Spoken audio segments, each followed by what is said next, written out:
compter sur nous.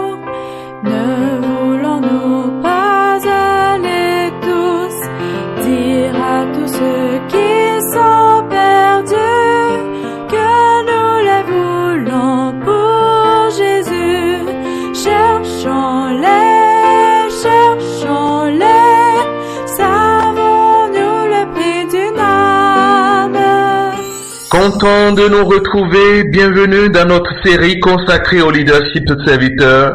Dans notre émission passée, nous avons vu que le discernement et la soumission à Dieu permettent aux leaders de diriger avec humilité, équité et sagesse. Aujourd'hui, nous arrivons à une étape décisive. Romains, les chapitres 12 à 16, où l'apôtre Paul décrit la maturité spirituelle et l'accomplissement du leader serviteur.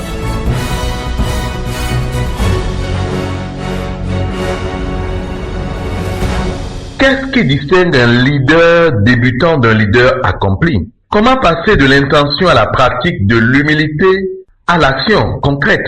L'apôtre Paul répond à ces questions en présentant les qualités qui font la maturité du leader serviteur.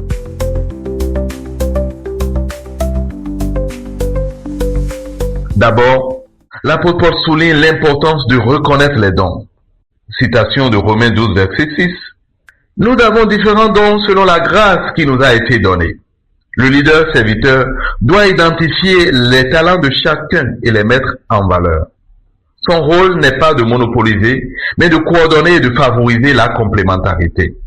Ensuite, l'apôtre Paul insiste sur le service actif et l'amour sincère. Que l'amour soit sans hypocrisie. Servez le Seigneur avec ferveur, nous dira-t-il, dans Romains chapitre 12, les versets 9 à 11. Le leadership serviteur se vit dans l'authenticité et la loyauté. Sans amour sincère, l'influence devient simplement manipulation. Et l'apôtre Paul ajoute un appel à la bienveillance et à la maîtrise de soi dans Romains 12, les versets 17 et 21. Citation, « Ne rendez à personne le mal pour le mal. » Et il va finir en disant, « Mais vainquez le mal par le bien. » Un vrai leader ne répond pas à la violence par la violence, mais transforme le mal en bien. Sa force réside dans sa capacité à apaiser les conflits. Dans Romains au chapitre 13, le verset 1, l'apôtre Paul précise que toute personne soit soumise aux autorités supérieures. Il finit en disant, car il n'y a pas d'autorité qui ne vienne de Dieu. Le leader serviteur exerce son autorité avec responsabilité et respect, conscient des cadres établis avec lesquels il travaille. Enfin, l'apôtre Paul invite à soutenir les plus faibles. Accueillez celui qui est faible, dira-t-il, dans Romains 14, verset 1. Et il va ajouter dans Romains 15, verset 1, nous qui sommes forts, supportons les faibles.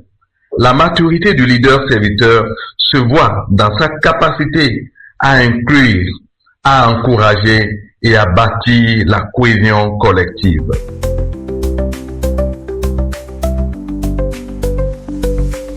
Que pouvons-nous retenir de façon pratique dans cette émission? Pour nous aujourd'hui, ces leçons sont très actuelles. Premièrement, identifier et valoriser les talents autour de nous au lieu de les étouffer. Ensuite, agir avec amour sincère et désintéressé. Ensuite, transformer les conflits par la patience et la maîtrise de soi. Et puis, respecter les autorités et agir dans le cadre établi. Puis enfin, soutenir les plus fragiles, car une communauté solide se construit en intégrant les plus faibles et non en les excluant. Écoutez l'appel du berger, il sait ses brebis en danger, il les appelle avec amour. Nous allons conclure cette émission. Dans les chapitres 12 à 16 de l'épître de Paul aux Romains, l'apôtre Paul nous montre qu'un leader serviteur accompli est un leader humble, aimant, patient, respectueux et solidaire. Sa maturité se mesure non pas à son pouvoir, mais à sa capacité de construire une communauté unie et inclusive.